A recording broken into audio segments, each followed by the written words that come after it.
And Father Murphy told me to go to bed. And so I went to bed with my pants around my ankles, still. And, went to bed, lied down in bed, and then, he touched me. Father Murphy's abuse would come to the direct attention of Cardinal Ratzinger, but his handling of the case would stun Murphy's victims. I think what the Murphy case shows is the deference that Cardinal Ratzinger and Pope Benedict would always give to the priest. What actually happens in court? Today, Terry Kohut is suing the Vatican for what Father Murphy did to him at St. John's. His lawsuit is the first to ever specifically name Joseph Ratzinger, now Pope Benedict. Until now, Terry Kohut has been anonymous, named only as John Doe 16. In this exclusive interview with CNN, he is going public. Yeah, I was confused as to why it was happening. Here he's a priest. I was trying to figure out I can't believe a priest would do that. From 1950 to 1974, Father Murphy abused as many as 200 deaf boys, according to court documents. This was the St. John's School for the Deaf. It's now a different school. But for many people who were voiceless and vulnerable children, it remains a frightening place because it's the place where they were molested and sometimes raped by Father Lawrence Murphy. The priest is believed to have picked out victims who were especially vulnerable or had been through tragedy already in their young lives. Terry Kohut fit that pattern.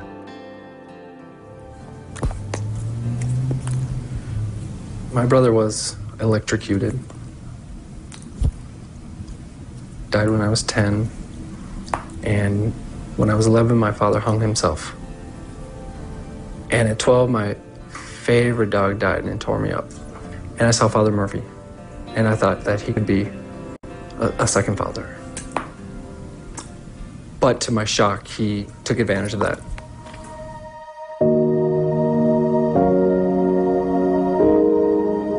Carl Nelson and Stephen Geyer were at St. John's with Terry Kohut. They say they were also molested by Father Murphy. It wasn't easy living in the dorm. There were no parents, no police. We were stuck. It was like prison. You can't get out.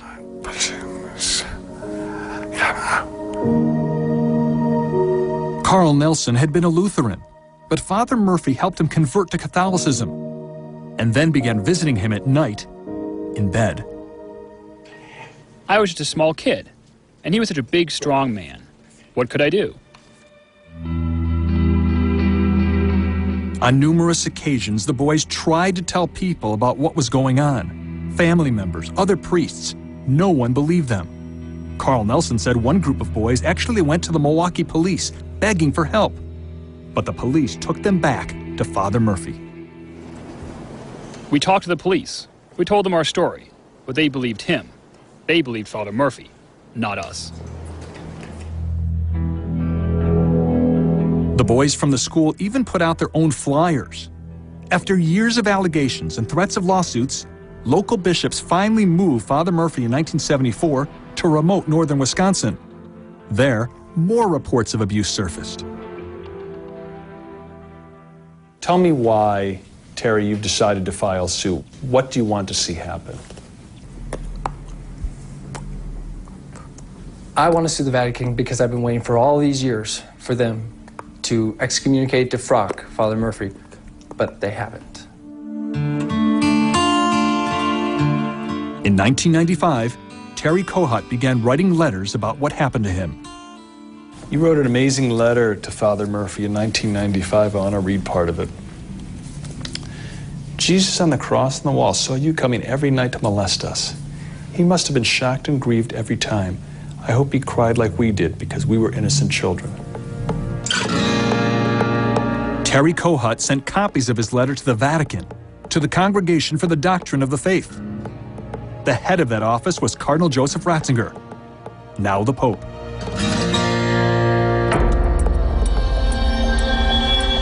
Coming up, see what the Pope knew and what he did about Father Murphy.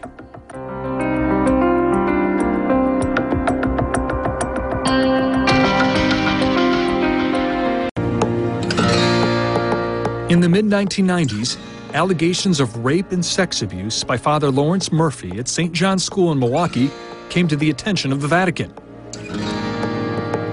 The trail of documents unearthed in the Murphy case goes right to the top of the Vatican, including Pope Benedict, then Cardinal Ratzinger. And as long as this work needs to be done, I feel blessed to have the chance to do it. Minnesota attorney Jeff Anderson is the lead lawyer in Terry Kohut's lawsuit against the Vatican and against Pope Benedict. Anderson has filed hundreds of lawsuits for sexual abuse victims of priests and has obtained a massive trove of internal Vatican documents to build his case against the Pope. Do you think Cardinal Ratzinger knew about the case of Father Murphy?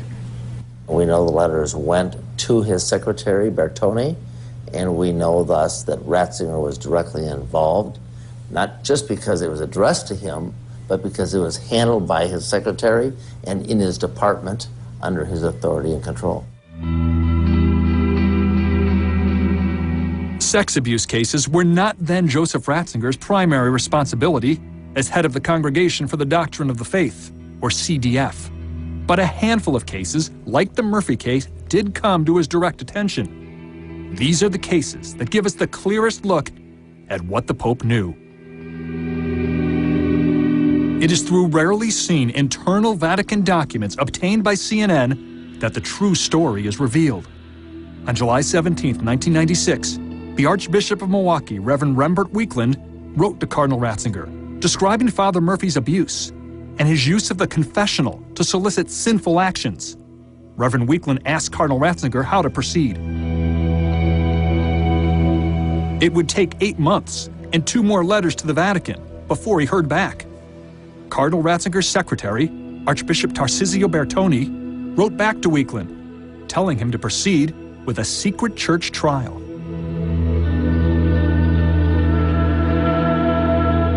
Then Father Murphy himself wrote a personal letter to Cardinal Ratzinger, saying he was 72 years old and sick. He wrote, "I have repented of any of my past transgressions, and I simply want to live out the time that I have left in the dignity of my priesthood." After Father Murphy's personal letter to Cardinal Ratzinger, something seemed to change. The letters from Rome struck a different chord, seemingly sympathetic to the molesting priest.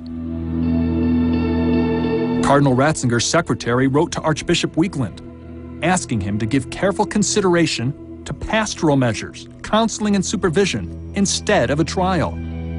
Weekland disagreed. In May of 1998, he flew from Wisconsin to Rome to meet with Cardinal Ratzinger's team. Notes from the Archdiocese log of that meeting state, "It became clear that the congregation was not encouraging us to proceed with any formal dismissal." Finally, on August 19, 1998, Archbishop Weekland agreed with the CDF suggestion to put together a pastoral plan, and he stopped the trial. That meant Father Murphy would remain a priest for the rest of his life.